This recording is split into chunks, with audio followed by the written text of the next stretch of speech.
Hey everybody, it's Austin Ward from Lettermen Row. We're back with another BuckIQ. Zach Bourne is with me today, former Letterman for Ohio State, and finished his career at linebacker. And today we're going to look at that position last year because, Zach, I don't think I get more questions about any specific unit than what happened with the linebackers last year. Just from your perspective, what went right or maybe what went wrong last year? Yeah, dude. Everyone talks about this defense and how good they were. You know, the defensive line and especially the defensive ends, rush ends were good, and even the back end, how much they came throughout the year. The linebackers were kind of the part where everything was slipping, right? They're the ones who,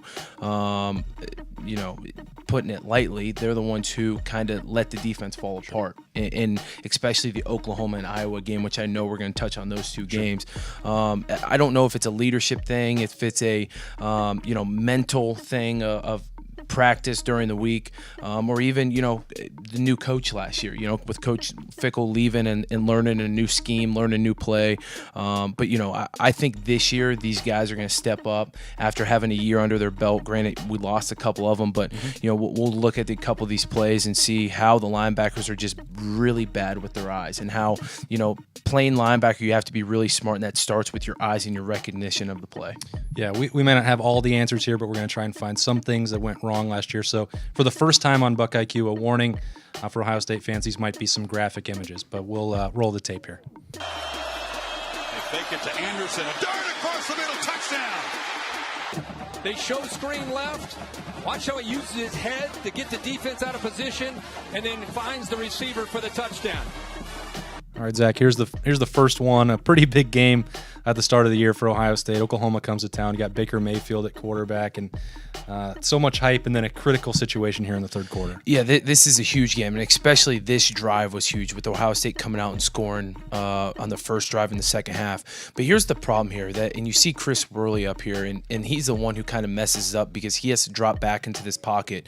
You see the offensive line when the play is snapped, they're standing up, they're blocking down. He bites on this run fake that Baker Mayfield has in number 24, but there really is no run fake because the offensive line's coming out. If it's really a threat of a run, that left guard right here that you see blocking down is going to come out on Worley and try and block him because it's going to be a run play. But you see him block back. You see all these guys with their hats high, which as a linebacker, when you see hats high, you know it's a pass. You see Worley just kind of shuffling right here, not really doing anything. What he needs to do, his pass responsibility as a Mike linebacker, has to drop back to often number 3, which this guy, when he comes in, is actually going to turn into his help, which is number 3. So if he's another 5-6 yards back instead of hopping, he's sitting right in this window where he's supposed to be because no one's there, and he actually probably intercepts this pass without Baker, or is blocking that guy, and Baker has to go somewhere else with the ball. Tell me if this is a stupid way of looking at it, Zach, but when you go back to right here and this huge gap in between the guard and the tackle, all this space even for the route, to me, it looks like that's probably an uncomfortable situation defending the run or the pass. There's just so much wide open space there. It is. You're exactly right. But as Worley, as the Mike linebacker, you have to trust your eyes. You have to trust your reads. And his entire read is these high helmets from the offensive lineman going forward, and actually kind of a weak run fake from the running back. So when you see high hats from a linebacker with the offensive line, you have to drop back in the pass. You have this guy over here, your will linebacker, Baker,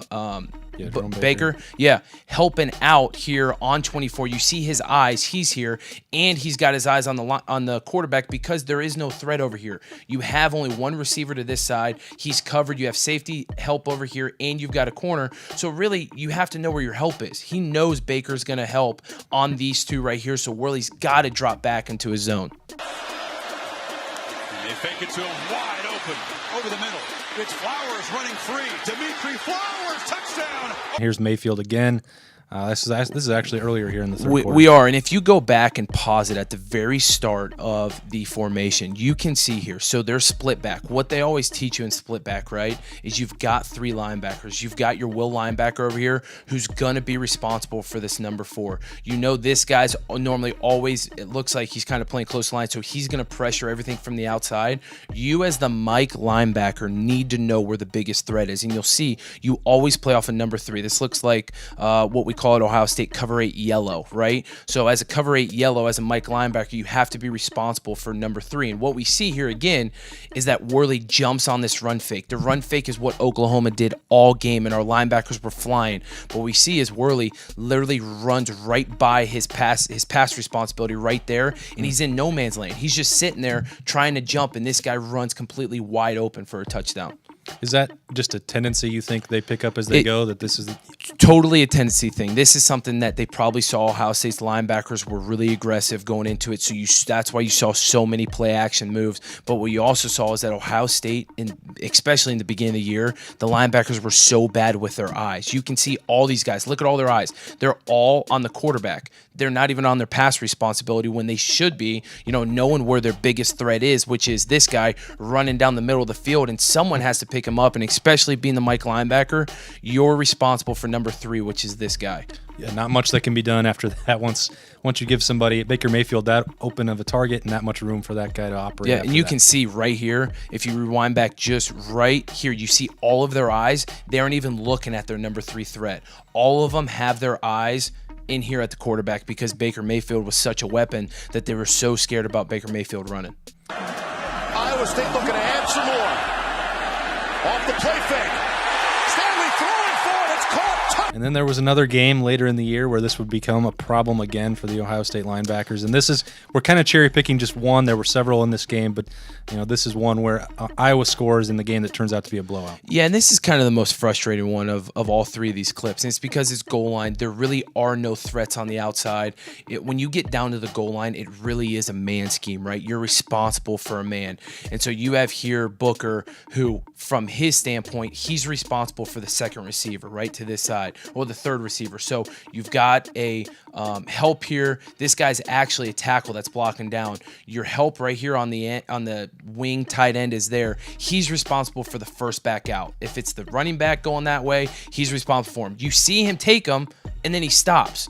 And if you go back to right here, Borland here in the middle, he's the one who picks up number 3. So he's the one who's got the running back. Booker just needs to be able to trust his other linebackers, and they need to play in tandem, but he's not doing it. He gets his eyes caught, and that's another thing. You catch his eyes looking at the quarterback, and that's where it's messed up. You can really see it here.